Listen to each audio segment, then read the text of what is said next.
This one truth is foundational. Organizations don't create value, people create value. So if we ever want to increase organizational value, we have to increase people value. And when it comes to people, you really only have three primary levers. There's time, there's talent, and there's energy. Now think about your first day on the job. At the job that you really wanted, how did you feel? Excited, right? Energized. Maybe you weren't quite sure about the details, including things like responsibilities, time, or maybe even whether or not you could handle everything that would come your way, but pumped, bubbling over with energy. When it comes to energy, what do we do? What does your organization do to measure, to understand, and to optimize for the energy lying latent in your organization? This is the missing foundation of people performance. When it comes to people performance, you really only have three primary levers. There's time, there's talent, and there's energy. When it comes to time, we have done a lot to optimize time. We try to increase time at work. We try to reduce time wasted while at work. We try to focus on tools and processes and procedures and technologies, all designed to increase productivity by using time as efficiently as possible. Organizations and solution providers alike have systematized the heck out of time. Talent matters too, and there are a lot of solutions available when it comes to talent. We work to recruit and hire top talent, believing that will drive performance and increase organizational value. We work to train that talent through learning and professional development. We reward and recognize the output of that talent to incentivize more output. And talent is critical. It produces results. It improves outcomes. It matters. As we look at the landscape of performance and we dial in on what leads to peak performance, we tend to focus almost exclusively on the levers of time and talent. But in fact, if we want to really understand performance, we have to go deeper, because the reality is it's what's under the waterline that actually matters most, and that's energy. Energy is what creates the emotional mass that drives up the impact of our time and our talent. Energy is where your motivation lives. It's the desire you have to do that work. It's the emotion you feel about the work you do. It's the enthusiasm you feel about that work and the passion you have for it. Energy is represented as what's below the surface, because usually we fail to look there, mostly because we just don't know how. We lack the tools, the training, and the experience to know how to know what's happening beneath the waterline. But to really solve for energy, we simply have to look there. We have to go deep. Because when it comes to performance of time, talent, and energy, energy matters most. Most of us get this intuitively, based on personal experience. For instance, imagine you have two people. One person has unlimited time, unlimited talent, but doesn't care at all about the work that you're asking them to do. Now take another person who has limited time, limited talent, but endless desire, emotion, enthusiasm, and passion to do that work. Which one are you going to bet on? It's the latter, right?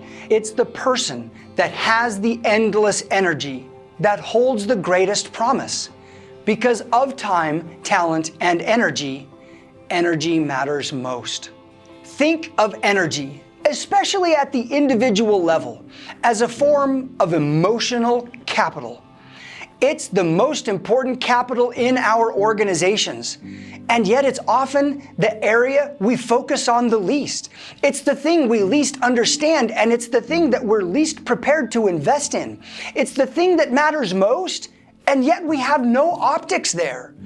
We rarely get energy management right. And because we don't get it right, we often get it wrong. In fact, here's what usually happens. We hire for talent, right? We interview, we have processes, we try to carefully vet and hire the top talent. Now that they're on board, we give them time and we expect performance. And what we usually find is that they don't always perform, at least at the level we anticipated based on all the care we took in our choosing them to join our team in the first place. Because when we interview someone, this is when they're full of energy. They're emotionally all in on convincing you they're the right person. And when they first join the company and start in their role, their energy is at its highest state. When a new person comes to work for the organization, they bring all their energy with them. And for a little while, they are in what we call peak engagement. They are still at maximum energy for what lies ahead. But that energy rarely lasts. At some point, their energy towards the work they do, or the team they're on, or the boss they work for, or whatever it is, it begins to fade. This is inevitable.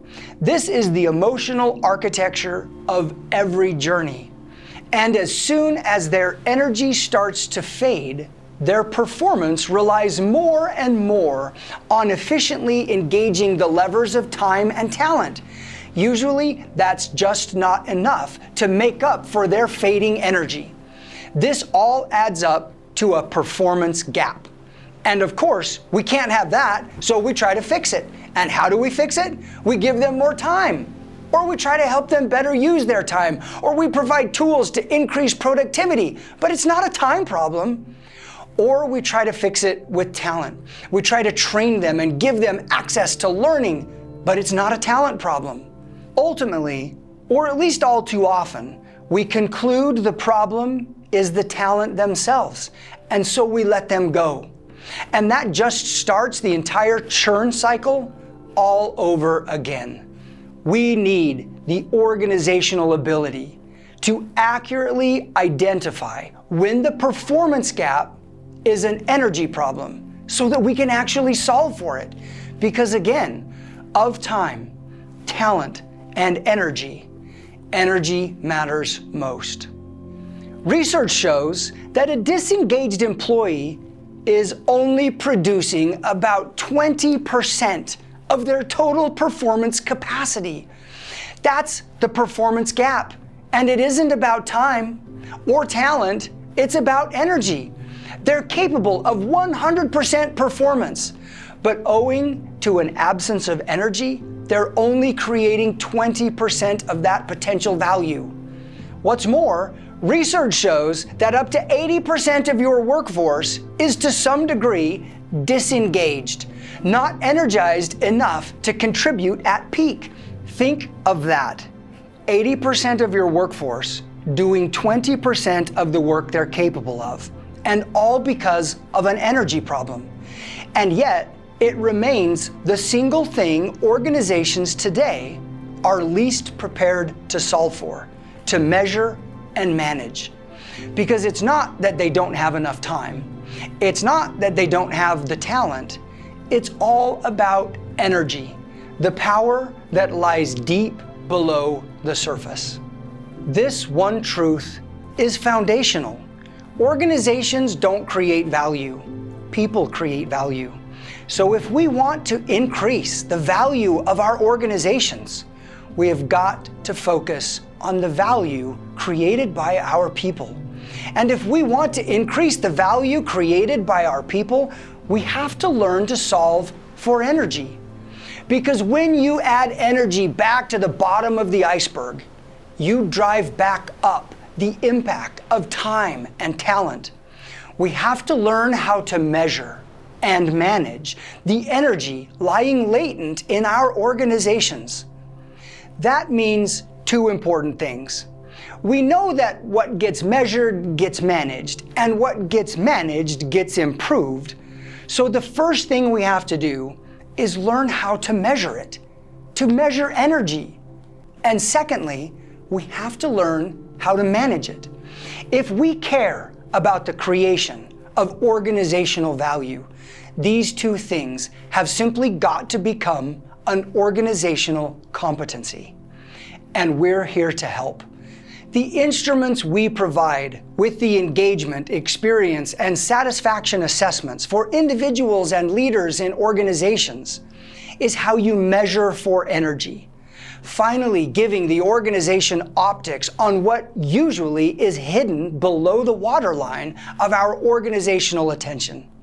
And our academy, as well as our coaching and consulting and train the trainer services, are how you learn to manage and solve for the energy problems so pervasive across today's workforce.